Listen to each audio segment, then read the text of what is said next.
84,750 ರೂಪಾಯಿದಲ್ಲಿ ಜಬರ್ದಸ್ತ್ tanker quality ಇರುವಂತಹ heavy duty rotavator. Omkar associate ಅವರ ಈ ಒಂದು ಹೆವಿ ಡ್ಯೂಟಿ ರೋಟೋವೇಟರ್ ನ ವಿಶೇಷತೆಗಳನ್ನ ನೋಡೋದಾದ್ರೆ GNA multi speed gear box ಇದೆ. ಜೊತೆಗೆ ಎಂತಹ ಗಟ್ಟಿ ಕಲ್ಲು ಭೂಮಿಯಲ್ಲಿ ಸವಿಯಾದಂತಹ ಬ್ಲೇಡ್ ಗಳನ್ನ ಕೊಟ್ಟಿದ್ದಾರೆ, ಬೋರನ್ ಸ್ಟೀಲ್ದು. ಇನ್ನು ಥರ್ಡ್ ಒನ್ ಬಂದ್ಬಿಟ್ಟು ಸೈಡ್ ನ ನಾನ್ ಮೇಂಟೆನೆನ್ಸ್ ಅಂದ್ರೆ ಜೀರೋ ಮೇಂಟೆನೆನ್ಸ್ ಇರುವಂತ ಗೇರ್ ಡ್ರೈವ್ ಕೂಡ ನಾವು ನೋಡಬಹುದು.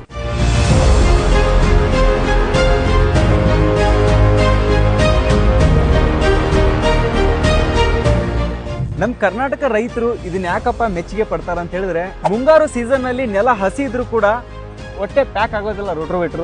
4 ರಿಂದ 5 ಇಂಚ ಗ್ಯಾಪ್ ನ ನೀವು ನೋಡಬಹುದು. ಈ ರೋಟೋವೇಟರ್ ನಲ್ಲಿ ಬಳಕೆ ಆಗಿರುವಂತಹ ಎಲ್ಲ ಇಕ್ವಿಪ್ಮೆಂಟ್ ಗಳು ಹೆವಿ ಗೇಜ್ ಇದೆ ಅಂತಾನೆ ಹೇಳ್ಬೋದು. ಯಾಕಂದ್ರೆ ನೀವು ಇಲ್ಲಿ ಅಬ್ಸರ್ವ್ ಮಾಡಬಹುದು, ಬೇರೆ ರೋಟೋಗಳಿಗೆ ಕಂಪ್ಯಾರಿಸನ್ ಮಾಡಿದ್ರೆ ಇಷ್ಟು ಗೇಜ್ ನ ಒಂದು ಕ್ಲಾಂಪ್ ಗಳನ್ನ ಇದೇ ನಾನು ಮೊಟ್ಟ ಮೊದಲ ಬಾರಿಗೆ ಈ ರೋಟೋವೇಟರ್ ನಲ್ಲಿ ನೋಡ್ತಾ ಇದ್ದೀನಿ. ಇದ್ರ ಜೊತೆಗೇನೆ ಇದರ